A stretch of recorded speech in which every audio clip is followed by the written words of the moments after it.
Acabou de falar do cuidado pós-alta aí.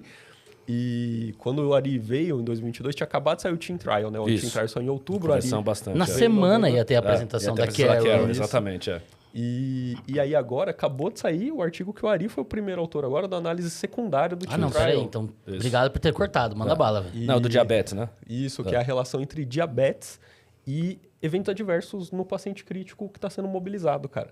Então, conta um pouquinho aí de como foi esse trabalho. Na verdade, isso quando a gente acabou o time, a gente começou uma saga de tentar entender o que era aquilo. Não, porque o tumulto que criou-se no Twitter, que você sabe muito bem. Não é bem a vida real, mas é o Twitter, né? É que, tipo, temos que parar de mobilizar. Exatamente.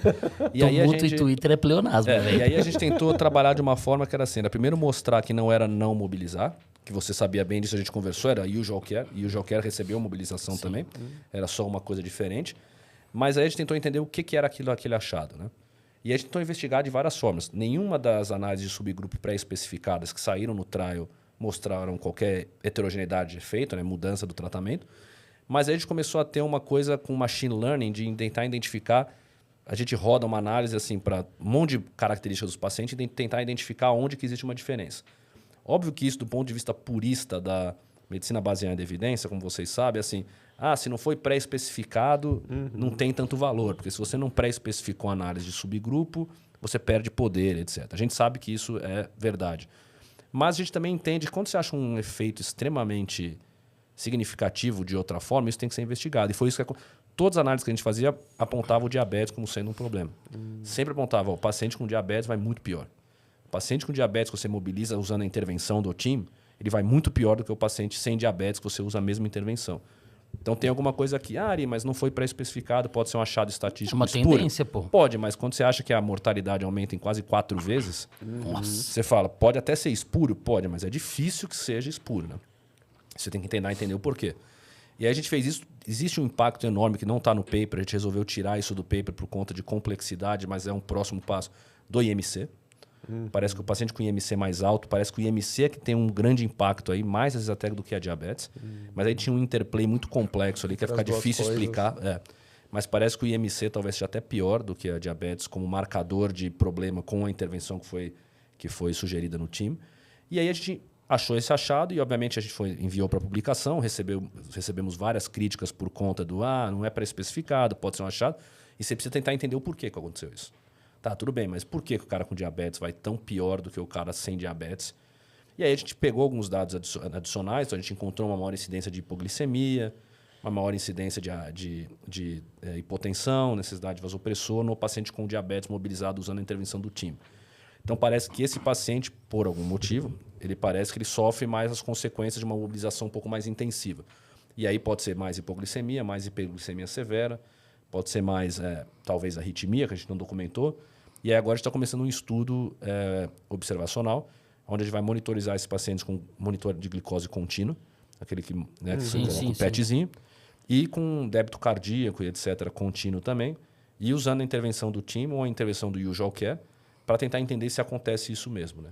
Então, a nossa hipótese é isso, é que esse paciente está mais suscetível a desarranjos metabólicos comparados com o paciente que não tem diabetes. Mas é tudo muito ainda especulativo. Tem gente já querendo fazer estudos, né? Não, vamos comparar aquele paciente os primeiros 3 dias deixar no leito, a gente conversou isso no ano passado. Então, tem gente já conversando isso. Uma coisa que a gente encontrou, isso não saiu, está em primeira mão aqui, mas que a gente vai publicar, vai mandar a publicação nos próximos meses. Breaking news. Essa é uma breaking news mesmo. E a gente falou assim, a gente precisa tentar entender o impacto da dose. Né? E como é que a gente vai estudar a dose nesses pacientes? Então, existem várias formas. Um grande problema da dose é que a dose é uma variável pós-randomização. Então, a dose que aquele paciente recebeu, ela é impactada por vários motivos, por várias coisas. O grupo que ele foi randomizado, se ele é passível de ser randomizado, se ele é passível de ser mobilizado ou não. Então, tem várias coisas que acontecem que vão impactar. Então, é uma análise pós-randomização, que cria várias limitações do ponto de vista metodológico. Então, a gente está utilizando um método que chama de fórmulas, que é um método, né? Mas, basicamente, que a gente tenta ajustar para variáveis pós-randomização para fazer isso. E, como intensidade de mobilização, a gente escolheu o maior IMS atingido naquela sessão e a duração da mobilização. São as duas variáveis de intensidade que a gente avaliou. Esse ainda está sendo revisado, né? Esse paper está ainda, os autores estão revisando. É um paper um pouco complexo, porque exatamente é muito difícil você avaliar essa interação. Mas o que a gente encontrou é que aquele paciente onde você não consegue atingir pelo menos um IMS de 4, e aí o Ivens me ajuda aqui, mas acho que 4 é sentar... exatamente. Ficar de pé. Prolongar a sessão de terapia nesse paciente é pior. Então, você pegar esse cara que você não consegue atingir um IMS de 4 e você dá aquela intervenção extremamente intensiva, igual no time, esse paciente ele vai pior. Se você atinge pelo menos um IMS de 4, as sessões mais prolongadas eles tendem a ser melhor. Então, isso parece que é uma coisa que tem um impacto. De novo, não é contra não fazer nada. É contra o usual care. Exatamente. Mas mesmo no usual care, a gente acha esse sinal também. Esse sinal de aquele paciente que está mais um pouco restrito, você fazer sessões mais prolongadas, de 60, 50 minutos, isso é um pouco pior do que se fazer sessões mais curtas e deixar para fazer sessões mais prolongadas naquele paciente que você atinge pelo menos um IMS de 4. E tem uns pontos interessantes nisso, que meio que no TIM não está muito claro a definição de dose, né? E ficou meio que assim, o que todo mundo entendeu, pelo menos, que dose é o tempo, porque fica lá 21 minutos versus 9 minutos. Sim. Mas não, também tem o IMS, porque o grupo que fez a alta dose, fez a intervenção do TIM, eles alcançavam marcos funcionais antes. Sim. Então, eles ficavam mais tempo sendo mobilizados em marcos maiores, Exato. Né? Então tem esse ponto. E, cara, quando eu vi o artigo, que eu até te mandei mensagem, na hora eu já lembrei do artigo da Batik Patel. Por quê? Porque no artigo dela, ela achou o seguinte, o artigo 2014, pacientes críticos que eram mobilizados, usavam menos insulina e tinham níveis de glicose mais estáveis. E aí eu fui olhar no artigo de vocês, até tá lá na referência, mas ele não tá sendo, tipo, não Sim. tem nenhuma frase dele, não tá vindo na discussão, é um pedacinho da introdução que só tem a referência lá. Sim. Eu falei, caramba, esse artigo aqui é muito legal para ir mais a fundo nisso, porque o cara que tem uma desglicemia crônica, vamos colocar que a diabetes seria isso, né? Então parece que ele tem um prejuízo, mas o cara que tem uma desglicemia aguda, que é o paciente crítico, não ficar... E aí o grupo dela era assim, um que não mobilizava e um que mobilizava. Mas não mobilizar é total, assim. Era a critério médico, que no artigo que foi dela, que foi o artigo do Scheickert, que ela fez uma análise secundária também, era a partir de 7 dias que esse cara era mobilizado e o grupo de intervenção era com 1 dia e meio. Entendi. Que ele era mobilizado. Então ele era muito mais precoce e ele atingia os níveis funcionais em metade do tempo. No grupo controle demorava 6 dias para atingir marcos funcionais, no grupo intervenção demorava 3. De glicemia aguda. Então, o paciente que tinha alteração de glicemia aguda, ele usava menos bomba de insulina, doses menores, e ele tinha um nível mais estável. Então, o cara que tem uma desglicemia aguda, que é o que a doença crítica faz, parece que é melhor do que o cara que tem a diabetes, que é um negócio crônico já ali e tal. Então, eu juntei essas duas informações assim e falei, caramba, aí eu preciso até ler de novo. Aí, o que eu fiz? Eu coloquei o seu artigo no Sunday Paper e, em seguida, eu já coloquei o da glicemia. E o que você está falando tem muita relação com o que a gente achou do MC também. Que é, se você pega um paciente com MC mais alto, também indica talvez maior resistência à insulina, então a desglicemia crônica. Talvez indique maior chance de evento adverso também com mobilização. A gente sabe que às vezes não tem, mas pode ter. Então, tudo isso. Mas, realmente, foi um achado que a gente ainda está tentando entender. Por isso que a gente vai fazer esse estudo mais aprofundado de monitorização contínua de glicose, com débito cardíaco contínuo, para ver se a gente consegue identificar alguma coisa que justifique. Tudo é muito ainda estranho, né? Tudo ainda é muito estranho. Tanto que a gente ainda não consegue desenhar qual que vai ser o próximo trial. A gente teve até essa discussão, com a Carol, eu, o Belomo, o Paul Young. A gente teve essa discussão, qual que vai ser o próximo trial? E a discussão, algumas pessoas acham, não, a gente já tem que fazer isso, aquilo. Mas a nossa discussão, e a Carol defende muito isso, eu acho que ela está certa, tem que tentar entender mais primeiro o que aconteceu, antes de desenhar o próximo trial.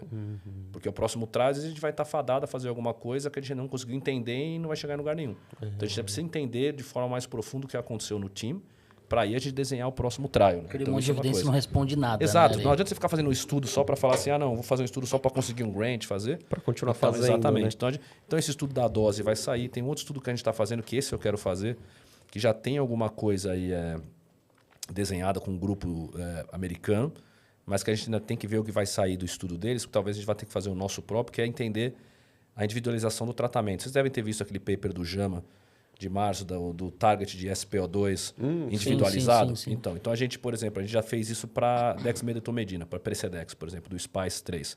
E a gente encontrou uma forma de racionalizar o uso da dexmedetomidina em pacientes com base nas características dos pacientes. A gente quer fazer isso com o time também. Tentar entender ali, com base nas características do paciente basal, individualizar aquele paciente que tem maior chance de se beneficiar da terapia. Óbvio que a gente já sabe que, de novo, o diabetes vai ter um impacto enorme nisso e a gente está tentando entender o porquê, porque toda vez que a gente faz o diabetes, sai lá puxando tudo.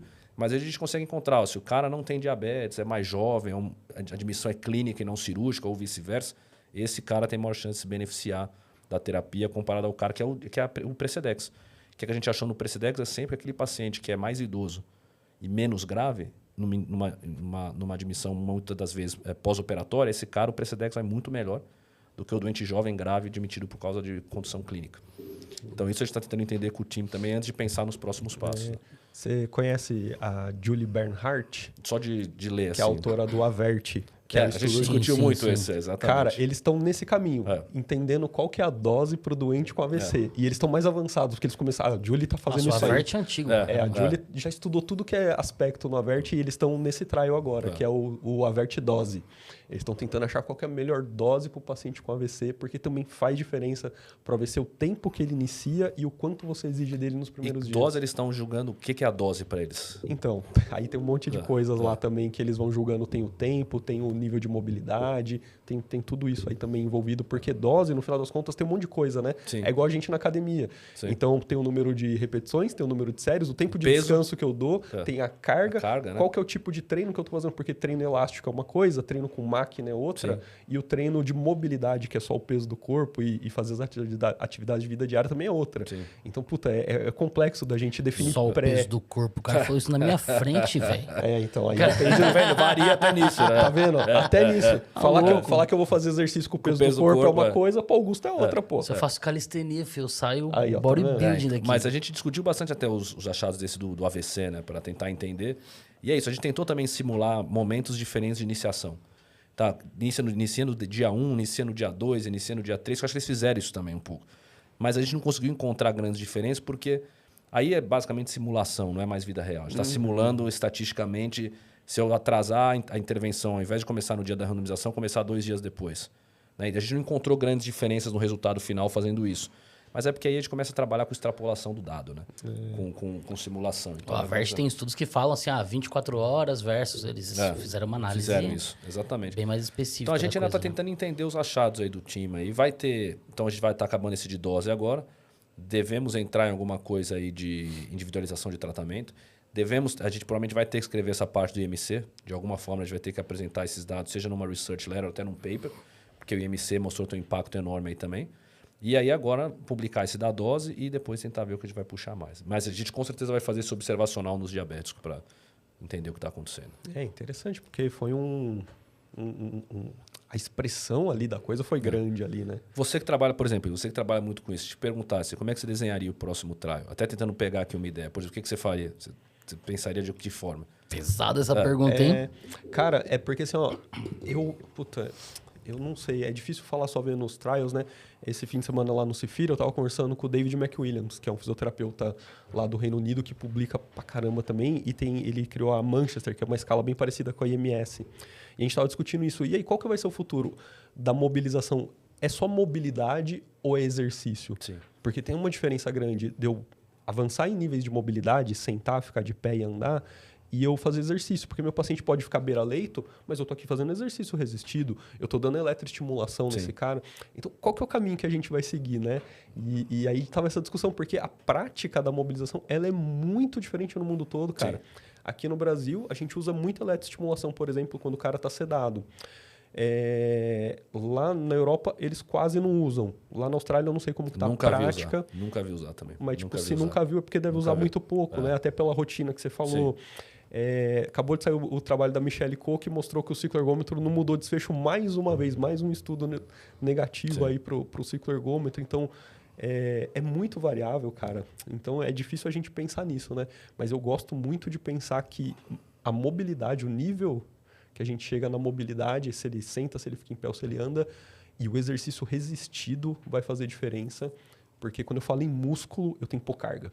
Entendi. Não tem jeito. E aí entra um outro problema que é qual carga. E aí a gente vai depender de qual fase o cara tá. Ele tá na fase subaguda, ele já tá na fase crônica, a carga vai ser antes de sair da UTI, depois que sair da UTI. Então, acho que ainda tem um caminho bom pra gente Mas pensar. eu lembro muito do Duarte, quando a gente fala sobre isso. Quando o Antônio Duarte veio aqui, ele estava falando sobre o tempo que você tem para conseguir cuidar do paciente, que não é suficiente nem perto do que você precisa. Então, você tem um decréscimo funcional muito acelerado, mas o ganho...